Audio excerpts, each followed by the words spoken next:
These are iPhones.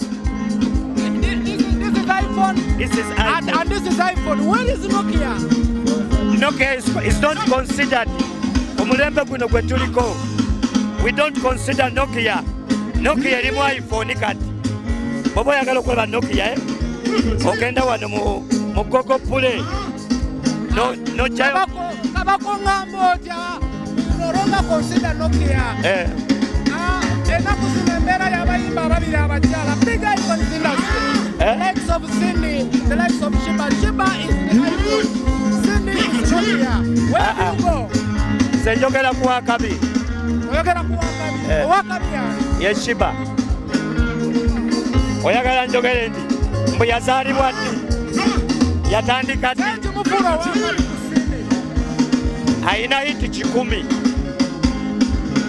zizo okuba 10 nebo nga zigwako mangu ayina hiti 10 ezazindo manyiga njogera ku Wakabi. Wakabi ye Sheebah ayina hiti 10 yayimbako ne Kabako. Nze njogera ku yali ayimbyeko ne Kabako. Aba Wakabi atayimbangako ne Kabako muloto ba Wakabi. Osobola vimba ovimba oteeka mpala nga toyimbangako ne Kabako. You think this battle Sheebah will win Cindy? If at all, you think this battle Sheebah will win Cindy? Njogera Wakabi. Oyagala njogere Wakabi. Era nze nange njagala oyogere Wakabi. Yakolako show nga ya mitwalo 10. Yoyo Sheebah. Nakola show ya nnaku 2. Yazimba munyonyo. Bimaleyo. Kyaliwo Kabako. So what do you mean katumaliriza Cindy teyeri? Singa nekibadde kinali badde ngamba neyo bato teriyo. Eyo bato terina nakubaayo. Kuba bwebaayo. Osobola okubatolinga. Oba nkwa example yaki. Era nizo okimaleyo nkujekenga. Osobola? Kabako nabatolinga fresh kid. Waki? Kabako nabatolinga fresh kid. Yani fresh kid? How can Kabako battle fresh kid? Obulamu bugamba ki? Alhamdulillahi rabbil alamin. Shogira byotya. Omanyi nazze ndowooza kirala. Wazoze kuwagira. Nazze nze kuyimba. Kati yekanze n'okuwagira nina okuwagira. Ebyekwata mu bibiri. Nina okulaba ku Clever gye bannaye. You've been missing him so much. I've been missing this man a lot. How long? It's like it's been like 14 years. If you compare Clever J with the other artists, just abali current, abakadde umuteka mu kirasi ki. He's a songwriter, he's a producer, he's an artist as well. What I know, I just recognize this man having a best performer. By the time we used to perform Mazuanani, Munsonyomu, Abanda Bakutelefina, I'm becoming viral ngenda njika kuluzungu, which is another effect. He used to work with bouncers, with oil on the body. By the time he used to perform Mazuanani, I was used to go in some events with my boss. By that time, it was King Michael in the dancehall crew, and he used to take me like to perform, to see that guy. But I think Uganda has been missing such artists. And you're gonna see the creativity. I'm gonna see the creativity. Yeah. Okay. Clever. Rodney why? Tuli mu Clever J maisha ni nyedda. What should be done? Ono muganda wa banne bali bakamiro kukwatagana. Why should be done? Why you can advise? You a big icon. Music is a big family. Music itasobola baga tanga tebatu. Music is a big family. Yes. Sorry for that. And family is a small family. Botunulira family jokera kontono nnyo ku family eri mu Uganda. And we consider the family like ngabo no yimbira abantu. I consider this like my family. Me as Kabako, I consider my fans as my first family. You know why? They pay me and paying all over for years and years. These are the guys who have been supporting Clever J. Yes. When we talk about that family, the family, even if it doesn't come, the family is there. And I'm telling you guys, even if you don't come. But anyway, Katono, Ogambia family is in Uganda. What do you mean? What Wabamwetaga Abaleke? Wabamwetaga Abaleke, audience ya Uganda, family nene. Ekyokubiri, abooluganda ba Luganda. Oba tebamunyeze balina omunyega kibakakatako. Nze siri muganda wa Clever J, siri muto wa Clever J, batamwe artist mwe kibakakatako okumwagala lwampaka. Olwampaka abooluganda bita, meaning that lwampaka. Leave alone. Who knew? Do you know that WEASLE yayimbako ku kamiliyoni oluyimba lwe bayita naye sitaani obutego bwotega.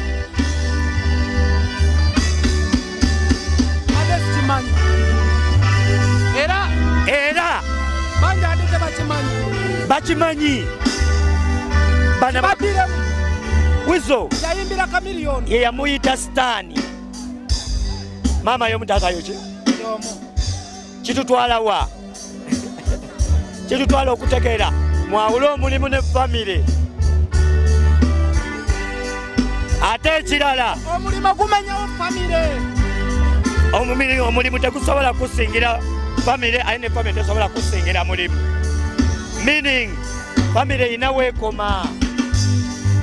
To take you back, we used to work with Bobby Wine like a friend, like a fan. But one day, we at a certain birthday of a brother to Bobby Wine. Yes. Then the brother said, Zake told the family that you guys, Bobby Wine is a brother of all of us. We are sorry. Bwemulaba tazze muganda waffe ffenna aba alina gy'akolera nga muganda waffe. So bannange kiwulikika kitya Muneno Mayanja family? How do you feel? Nze Kabako ono naba muganda wange. Naye Zaake n'agamba abooluganda ono Bobby Wine kati muganda waffe ffenna. I'm talking this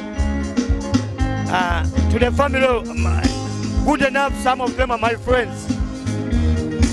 Baganda bange ono Clever J muganda waffe ffenna. Era abamukozesa yeffe, era bamuleze yeffe. Mwe muganda wammwe naye muganda waffe ffenna. Kati kiwulika kitya ng'ono muganda wa Kabako?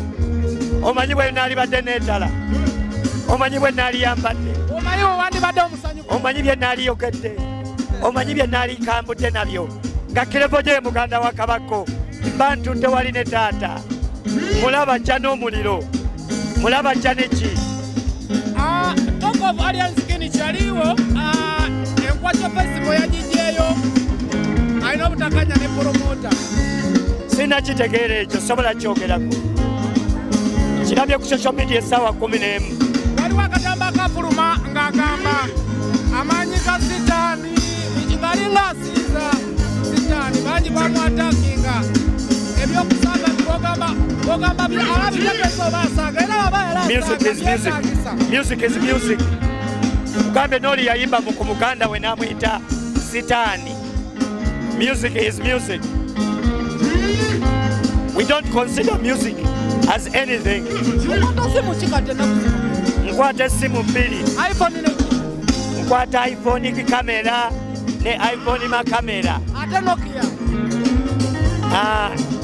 Ete nnyo nga nkyali ku steera. Nakwatako ku. These are iPhones. This is iPhone. This is iPhone. And this is iPhone. Where is Nokia? Nokia is not considered. Omulembe guno gwe tuliko. We don't consider Nokia. Nokia erimu iPhone kati. Bobo yagala okulaba Nokia ogenda wano mu Google Play. No jayo. Kabako ng'amba otya. Noroma consider Nokia. enaku zino embeera y'abayimba ababiri abakyala big icons industry. The likes of Cindy, the likes of Sheebah. Sheebah is the icon. Cindy is not here. Where do you go? Senjogera ku Wakabi. Oyogera ku Wakabi. Wakabi yani? Yes, Sheebah. Oyagala njogere ndi mbu yazaalibwa ddi yatandika ddi ayina hiti 10 siyinza okuba 10 nebo nga zigwako mangu ayina hiti 10 ezasindoma njogera ku Wakabi. Wakabi ye Sheebah ayina hiti 10 yayimbako ne Kabako. Nze njogera ku yali ayimbyeko ne Kabako. Aba Wakabi atayimbangako ne Kabako muloto ba Wakabi. Mulo osobola vimba ng'ovimba otya Kampala nga toyimbangako ne Kabako. You think this battle Sheebah will win Cindy? If at all, you think this battle Sheebah will win Cindy? Njogera Wakabi. Oyagala njogere Wakabi. Era nze nange njagala oyogere Wakabi. Yakolako songa ya mitwalo 10. Yoyo Sheebah. Nakola show ya nnaku 2. Yazimba munyonyo. Bimaleyo.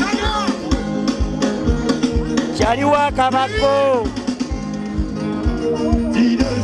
Akulya Uganda n'ebweru. Natumaliriza. Emyaka 15 tetukwatayo nga nange mwendi. So what do you mean ngatumaliriza Cindy teyeri? Singale kibadde kinaalibadde ngamba neyo batto teriiyo. Biza okuba tebiriyo. Biza okuba tebiriyo. Biza okuba eyo batto teriiyo. Obusemba ku BBS. Obuwaka obusembayo eyo batto terina nakubaayo. Kuba bwebaayo. Osobola okubatolinga oba nkwa example yaki. Era nizokimaleyo nzekujekenga. Osobola? Kabako n'abatolinga fresh kid. Waki? Kabako n'abatolinga fresh kid. Yani fresh kid? How can Kabako battle fresh kid?